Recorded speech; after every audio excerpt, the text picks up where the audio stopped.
Sehatry ny zavakanto kosa indray gadona mbola tsy le filaza ary mbola be mpankafy ny gadona reggae eto amintsika androany moa ny fankalazana ny andro raisam-pirenena ny ty mozika iray ity isan'ny nikarakara hetsika iray tamin'izany ny mpiangaly ny gadona reggae. Ho fampiroboroboana ny kolotsaina reggae dia nikarakara hetsika ny fikambana health nity sy ny Sydney Sound System toetra amin'ny le pub lounge bar etsy Ambatonakanga. Tafiditra indrindra ao anatin'ny fankalazana ny andro raisam-pirenena mozika reggae izao hetsika zao. Misy tanjona lehibe an'le zany moa dia hoe célébration an'le zay journée internationale en reggae zay des révélations ana jeune talent sy ny culture reggae à Madagascar.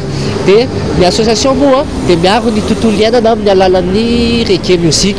Dia zay moa zany tanjona hoe réconciliation avec la nature amin'ny alalan'ny mozika.